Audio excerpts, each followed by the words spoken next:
Hi everyone, welcome back. Thanks for joining us today. We've got a brand new story to share with you. So let's begin. My name is Alan.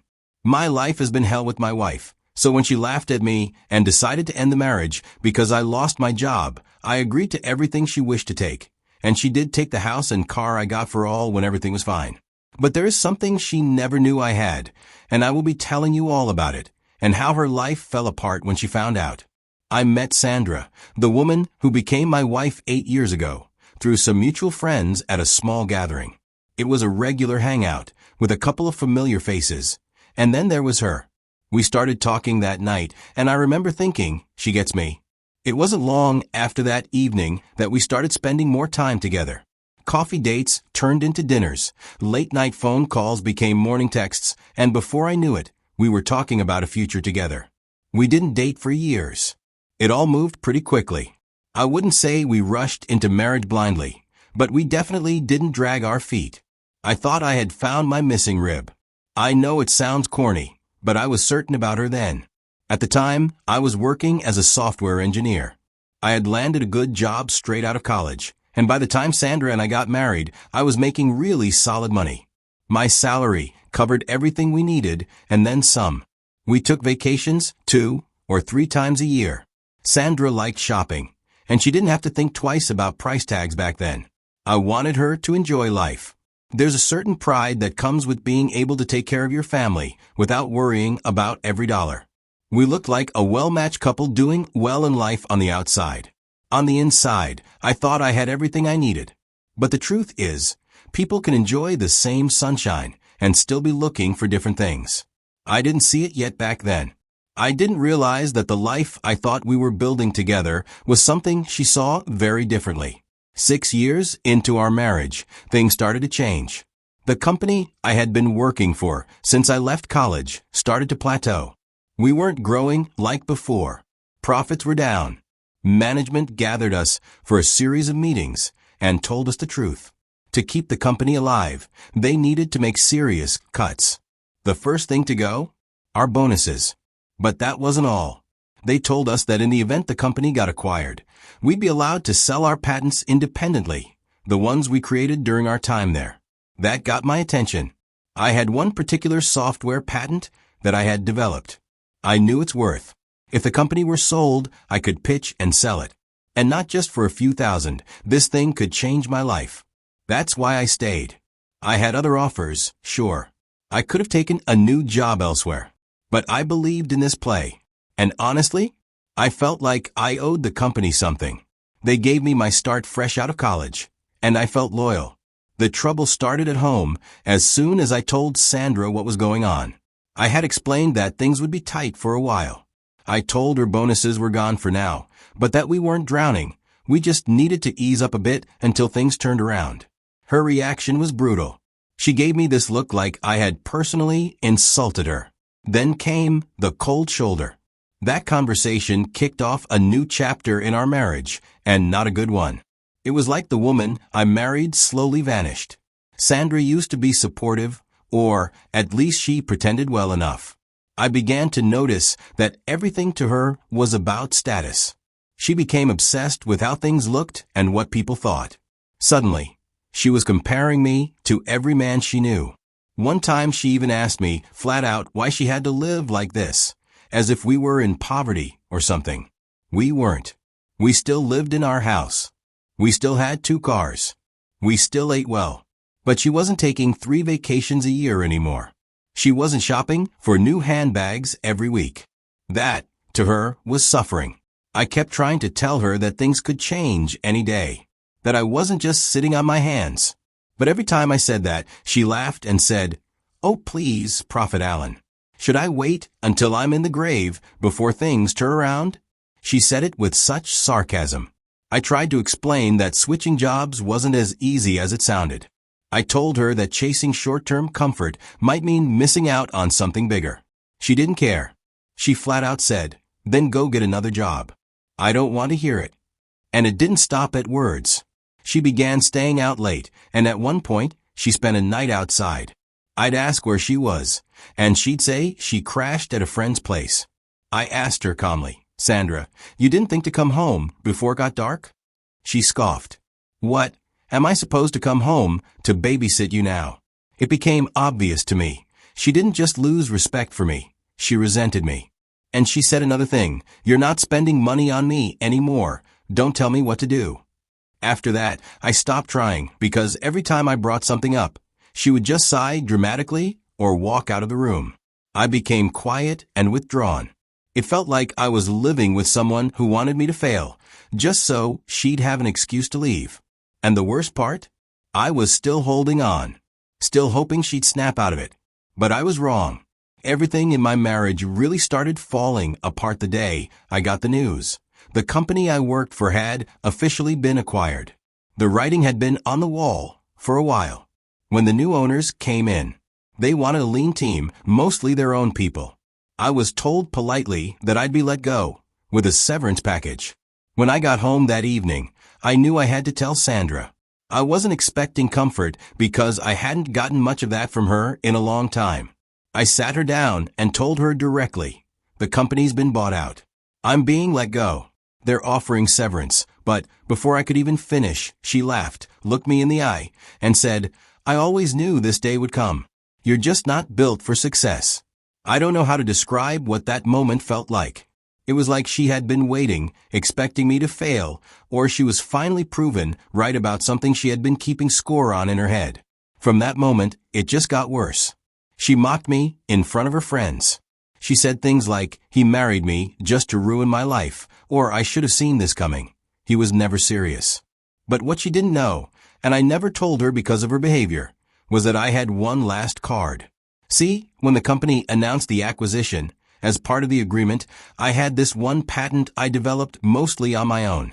My old boss knew about it and told me, "Alan, don't let that patent go for cheap. These new owners will want it badly. They'll pay big for it." He was confident, and that gave me a small, quiet hope. But I told no one, not even my wife. I didn't trust her anymore. She had already shown me that I was only valuable to her when the money was flowing.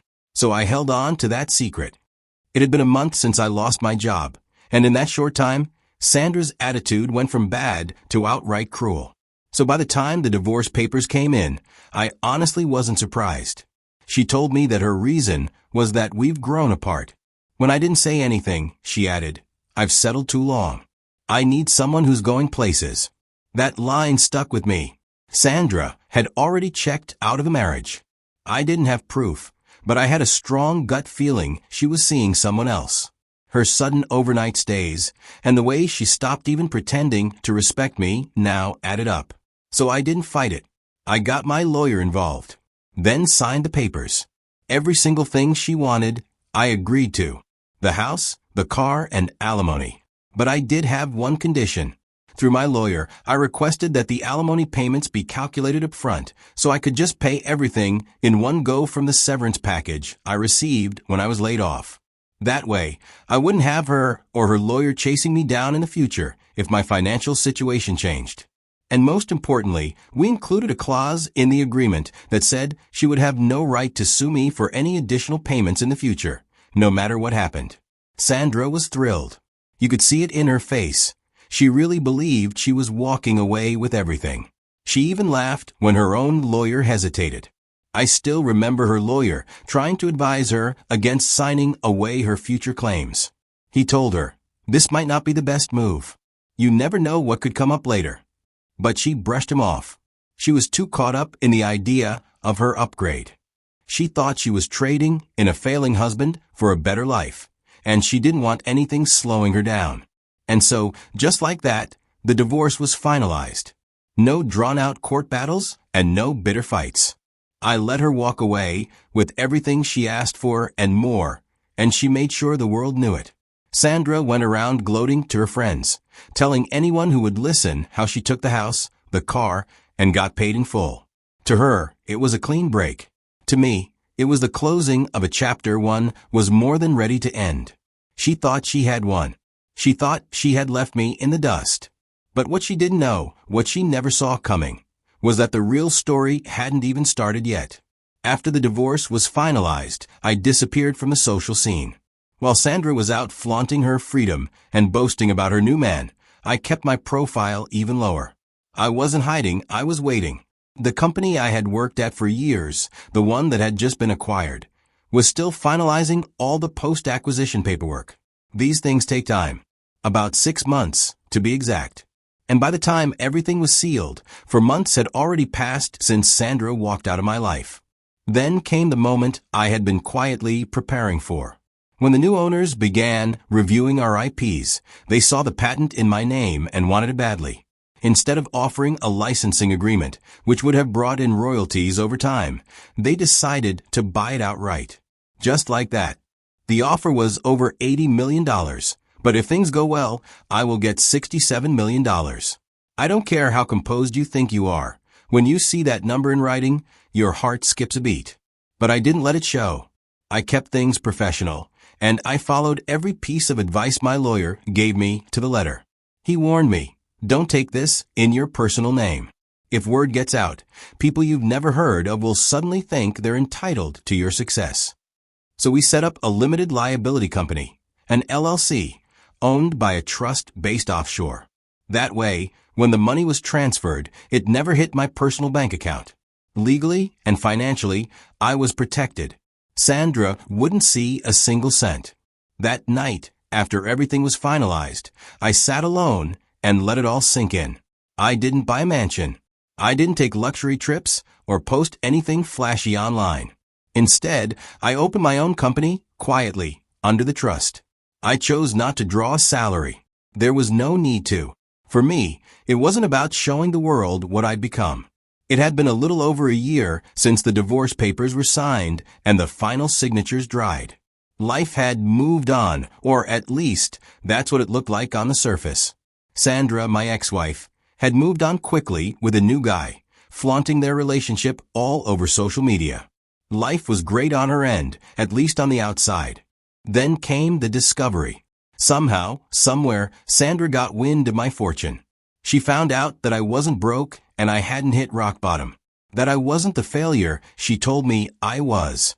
But what she didn't know was that the thing she mocked me for staying loyal to, the job she said was beneath me, was the same thing that made me wealthy beyond her wildest imagination. To make matters worse, she and her new man had already burned through most of the money I gave her in the divorce. I found out that when you put someone with expensive taste and poor judgment in charge of money they didn't earn, it disappears fast. So when she finally realized that I got somewhat of a payout, she was furious. She lawyered up and filed a motion to reopen the financials from the divorce. Her claim? That I had committed fraud, that I'd hidden a massive payout during the divorce process, and that she was entitled to her share. Suddenly, the same woman who told me I wasn't built for success was dragging me back to court, trying to claim part of the life I built after she left. But what she didn't realize was that she was already too late.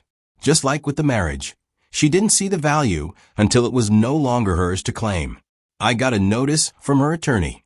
Their claim? He hid a massive payout during the divorce. We demand our share.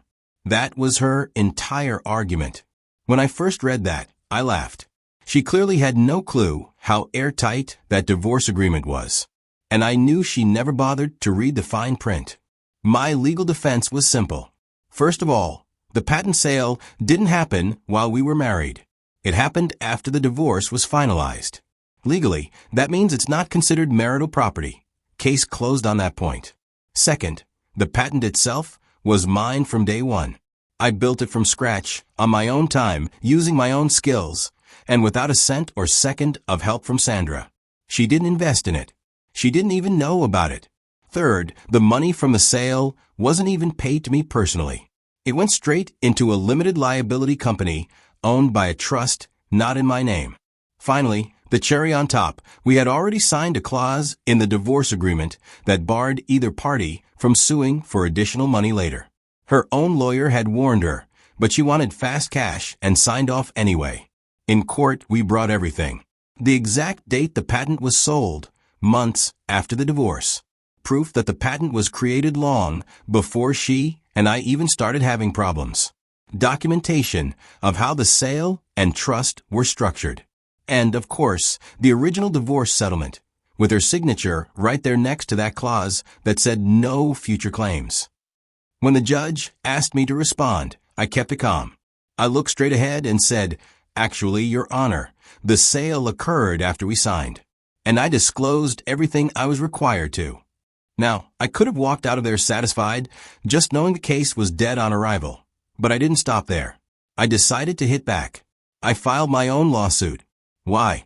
Because they broke the agreement. That clause wasn't optional. And dragging me to court over something we both agreed was off limits meant breach of contract. So I sued for damages, specifically to cover all the legal fees I had to spend just to deal with their baseless claim. And guess what? The court agreed with me. The judge ruled that Sandra and her lawyer violated the terms of the original settlement, and they were ordered to pay my legal fees. Now, was it a huge sum of money? No, not even close to what I spent during the whole process. But it wasn't about the money. It sent a message loud and clear. You don't get to walk all over people and then cry foul when your gamble doesn't pay off. After everything was finally over, I sat down and wrote a letter. I wrote it because I needed to say something I never got the chance to say during the chaos. And I kept it simple. The letter read, "Thank you for leaving when you did. I couldn't have done this with you around." I knew if she had stayed, I never would have had the clarity or peace of mind to go through with the patent deal. Her negativity, her constant nagging, the pressure to prove myself to someone who never really believed in me would have eaten me alive. So her leaving wasn't just a blessing in disguise. A few days after she got the letter, she called. I let it ring out the first few times, but she kept calling. Eventually, I picked up. She was crying. Finally, she said she's sorry and she messed everything up. Asked if we could meet and just talk. That was the first time in years she sounded like the woman I married. But it didn't change anything. The damage was done long ago. So I told her no. I just said, "I'm not meeting up with you, Sandra. I wish you well truly, but some things, once broken, can't be rebuilt." Now, when people ask me if I know how she's doing, I tell them the truth. I don't know, and I don't care. I really don't. When you finally find peace, the last thing you want to do is go digging into old messes that nearly broke you. Looking back, I realized that the betrayal wasn't just about the divorce. Sometimes the best revenge is not needing revenge at all. Thanks for watching. Let me know your thoughts and opinions on the situation down below. I'd really love to hear what you think.